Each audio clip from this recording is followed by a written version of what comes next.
Welcome to Stories After Midnight. Today we're going to be reading a story called They Were Human Once. It's written by Tobias Wade and is part of a collection of stories called 54 Sleepless Nights. I hope you enjoy this story. Let's get started. They were human once, those pallid shades cowering deep below the earth. There was once a time when they could walk proudly under the endless sky without hunching and scurrying in fear.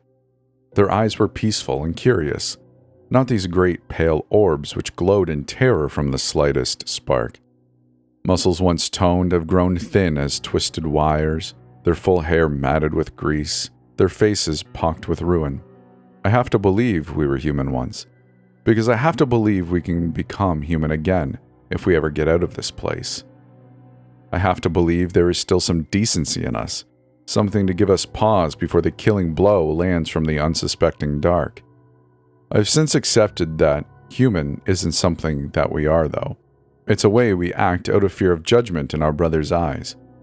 But there is no restraint or mercy where there are no names, no humanity without light to witness the horrors we subject one another to.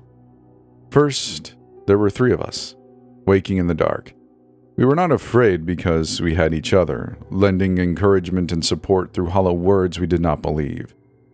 None of us knew how we came to this place, so long as we could remember ourselves and the lives we once lived. We had faith that this moment was an aberration that we could endure together. We explored these underground passes and laughed with joy to find the clear running stream and the edible fungus that lined its banks. We sang songs and told stories of our lives to pass the time, trusting and loving one another as we sought to know our companions the best we could. Then there were four of us, and we welcomed the newcomer and promised to keep him safe. We showed him how to navigate the dark passages by feeling along the walls, and how to gather food and where to sleep where the moisture didn't seep through. Then five of us, each time walking to find another without knowing where they came from.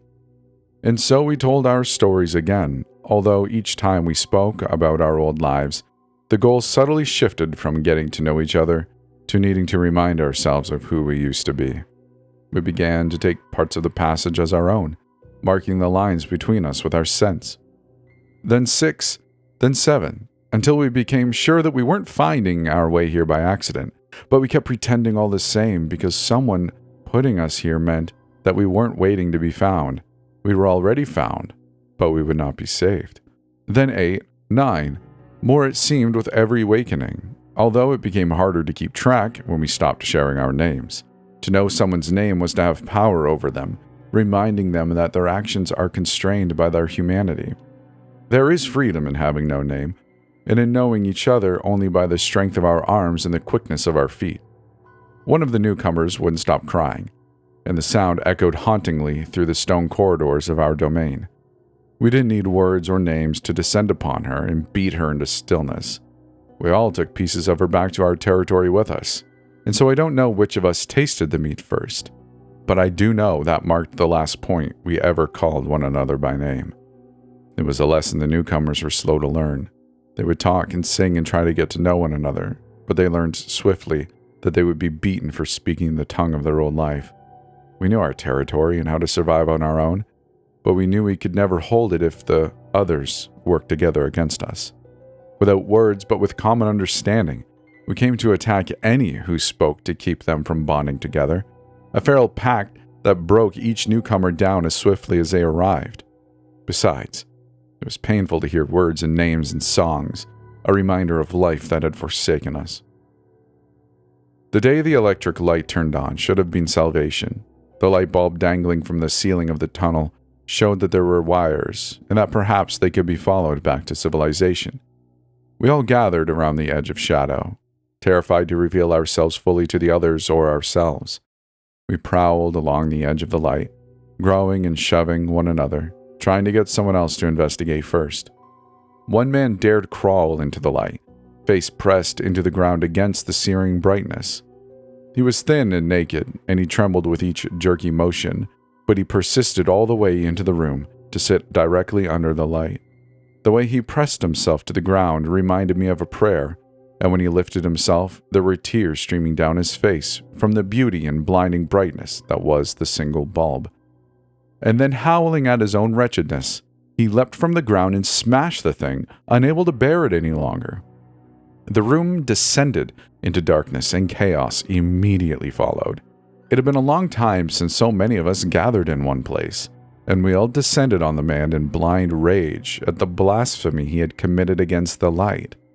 Bodies writhed and churned over one another as they grasped at him, pulling at his skin and hair, ripping fingers from his hands and twisting his body apart from all directions. "Mom, make him stop!" I heard him cry. I often wondered whether he spoke out of a wild fantasy or whether he recognized his own mother among his assailants. I never dared speak the question aloud, though, and do not know if there were any still capable of response, even if I did. No one hid in shame that they were eating him this time, knowing they could not slink away without losing the precious chance to be nourished by one more handful of flesh or warm blood stolen from the still living victim.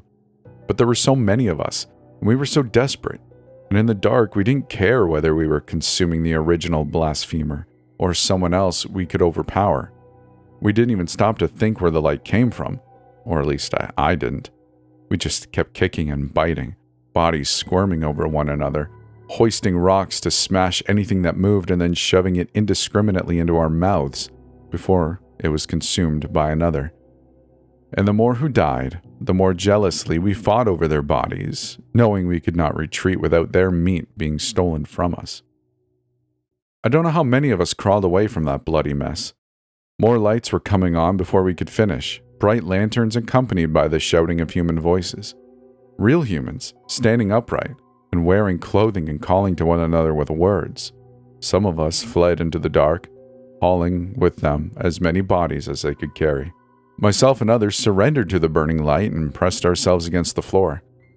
The original occupants of that place spent a total of 167 days in the darkness, although I was the only one of the first comers to survive. I heard the words social experiment and terminated authorization, but I couldn't look them in the face or properly understand what was being said to me. The men in suits had a lot of questions, and they seemed confused that I was unable to answer them. I remember them talking amongst themselves, not understanding how I could have forgotten a language after less than 6 months away from civilization. It wasn't that I had forgotten, though. It's just that my brain would let me hold on to the meaning of words without accepting the knowledge that I was human once, a responsibility too heavy for me to bear. That's the end of the story. I hope you enjoyed it. Let me know in the comments below or wherever you can. And like the video episode. Subscribe for more, all the things that we blabber on about in these kinds of videos. But anyways, I hope you enjoyed yourself. If you're a patron, thank you for being one. Really appreciate it. Hope you enjoyed yourself here.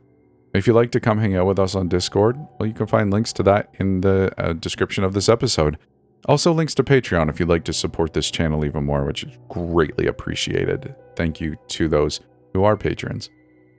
I guess with that said, there's nothing much else to ramble on about. I hope I'll see you in the next one. Take care now. Bye-bye then.